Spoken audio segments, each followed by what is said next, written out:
some of the broader issues. William Sieghart's with me now. He's from the Conflict Resolution Agency, Forward Thinking. William, thanks very much for coming in. Riyad al-Maliki from the Fatah faction of Palestinians, and I guess the voice that we really don't hear, certainly in broadcasting terms, is that of Hamas. I know you know them well, you know leaders well. Take us inside the mindset. Well, I want to say right away, I'm no spokesman for Hamas, sure. but I have have had the opportunity many times to meet them, and was with, met a number of them only a couple of days before the conflict started. I certainly don't think they wanted the Israelis to attack. I certainly think that they wanted some form of ceasefire to extend. The problem that they had in this was that the conditions for the Gazans were terrible. As you know, that during the ceasefire, the truce went on militarily, but there was no opening of crossings, and so the lack of food and the lack of medicines made it very hard for any government in Gaza to persuade their perhaps more hot-headed younger militants with their weapons that there was a reward for peace. Yeah, was there an alternative to the starting up of rockets again? I mean, that's the question, isn't it? Why wouldn't that organisation... Had the Israeli government agreed to allow food and medical supplies through and open the crossings, I think we would have a satisfactory ceasefire on both sides. We spoke to an Israeli major, the army, a little while ago. She said a lot of the medicines, a lot of the food that was getting through was then sold by Hamas on the black market.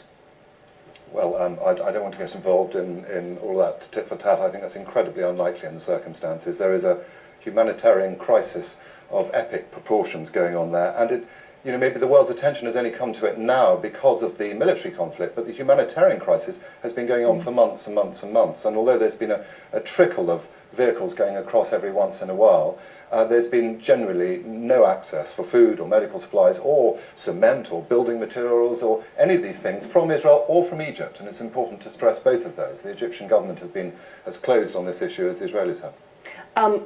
Why? I mean, has there been the same amount of pressure on Egypt to open up? We hear this, we just heard from Riyad al-Maliki that the Arab countries are speaking with one voice, but actually it's been quite silent pledges. Well, there's a complication in all of this. On the one hand, Egypt is had a lot of pressure on it from the United States, and the United States wants to, well, this particular administration wants to see Hamas removed from office. They've tried militarily to arm up Fatah to remove them from office, and there has been this whole embargo, both financial and then food and medicine, and now the military coming in. So there's a lot of pressure on the Egyptians for that reason. The other pressure on the Egyptian government is that Hamas's cousins, as you might say, politically are called the Muslim Brotherhood, and if there were free and fair democratic elections in Egypt, they would probably win and unseat the Mubarak regime. So there are all kinds of things going on underneath the surface which ordinary viewers might not be aware of. I was just interested in what you were saying at the outset about it was hard to keep control of the hotheads with their rockets. Are you saying that the people who were firing into Sderot and other towns in sort of that part of Israel were actually not being sanctioned by Hamas? They were complete freelancers? I'm not saying that. What I'm saying is that Gaza is made up of lots of different people, lots of different movements, lots of different factions.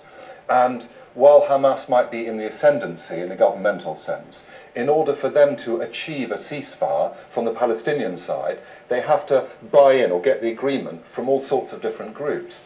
And whenever we see rockets flying over or whatever, invariably we're told that they are Hamas rockets. More often than not, they're actually produced by Islamic Jihad or even the Al-Aqsa Martyrs Brigade, who are officially the armed wing of Fatah. So it's never as straightforward as it might seem.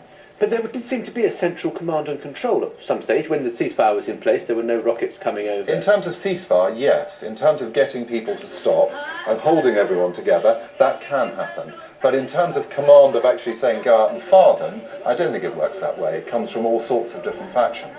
What about the relationship between Fatah and Hamas, or that? Because that, in all this is another complication. I think it's the key. The key to this whole story goes back 3 years when Hamas won the election victory. And ever since then, the United States in particular, and Israel and Tony Blair, I think have had a complete misanalysis of the situation, have been obsessed with removing Hamas from power as their way of shifting the Middle East peace process forward. Because they believe that Hamas is after the destruction of the State of Israel. Exactly. However, what people don't understand... Which you're not denying is a Hamas philosophy. It's certainly within their charter going back 20 years. It's not the election manifesto in which they fought their election.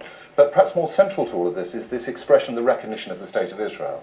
This is something which the world demanded of Hamas within 48 hours of them winning the election, without, I think, fully understanding why they couldn't do that.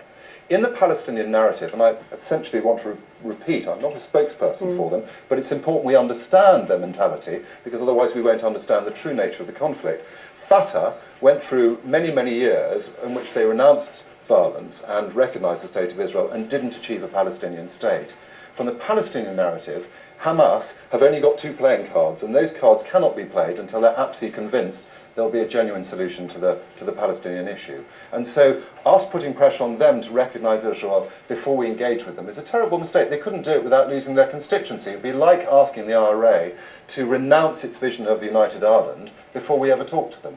They may still have a vision of United Ireland, but we're now at peace with them. That is the scenario we have to consider in the future for the Middle East. William Siegheld, great to talk to you. Thanks very much indeed for coming in. Thanks very much indeed. With us. Thanks.